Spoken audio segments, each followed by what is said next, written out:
Kinutlo, gikan sa Ebanghelyo, sumala ni San Lucas. Si Jesus mingon, apan sultian ko kamo, nga namati kanako. Higugmaan ninyo ang inyong mga kaaway, o buhata ang maayo alang niadtong nagdumot kaninyo. Panalangini ang mutunglo kaninyo, o pagampo kamo alang sa nagdaog-daog kaninyo. Kung may musagpa sa inyong aping, ipasagpa usab ang pikas. O kung adunay muilog sa inyong kupo, ihatag usab ang inyong sinina. Hatagin ninyo ang tanan nga mangayo, o kung may mukuha sa inyong butang, ayaw na kinigbawia. Buhata ngadto sa mga tao, ang gusto ninyo nga buhaton nila nganha kaninyo. Kung mauray higugmaon ninyo, sila nga nahigugma kaninyo, nganong magpaabot pa man kamog panalangin. Bisan gani ang mga makasasala, nahigugma man ni atong nahigugma kanila. O kung mauray buhaton ninyo, maayo kadtong nagbuhat kaninyo maayo, nganong magpaabot man kamog panalangin, bisan gani ang mga makasasala, nagbuhat man ni ana.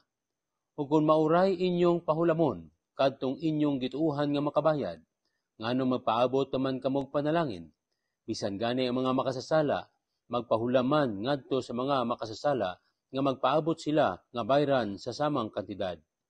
Higugma hinuon ninyo ang inyong mga kaaway, o buhata ang maayo ngadto kanila. Pahulama sila sa walay pagpaabot nga bayran, kaysa ingon ini, dako ang ganti nga inyong madawat, o kamo mahimong mga anak sa labing halangdong Dios. Kay siya maayo ngadto sa mga dili mapasalamaton, ingon man sa mga dautan. Busa, pag maluluyon kamo, sama nga maluluyon ang inyong amahan. Ayaw kamo paghukom sa inyong isig katao, o kamo dili hukman sa Dios. Ayaw pakasada ang uban, o kamo dili pakasadon. Pasayloa sila, o kamo pasayloon usab. Panghatag kamo sa inyong isig katao, o kamo hatagan. Madawat ninyo ang hustong takos, o sobra pagani, nga mag-awas kini. Ang sudlanan nga inyong gamiton, alang sa uban, mausab ang gamiton, alang kaninyo. Ang Ebanghelyo sa Ginoo. Pag-ampo. Sayon higugmaon kadtong maayo ug butan, kadtong arangan, ilado ug ambungan. Apan imo kami karon gipahinumduman, ang among gugma di lamang unta sa pipila, kay para kini sa tanan. Maluluyon nga Ginoo, tagay kami sa grasya sa pahigugma sama sa imong kasing-kasing, o sa pagpasaylo sama sa imong mahigugmaon nga pagsabot o pagpailog.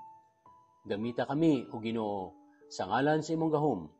Himoa kami nga imong mga instrumento sa pagpaubos, pagpailog, pagsabot ug kaluoy. Aron makaalagad kami kanimo sa tanang nanginahanglan. Amen.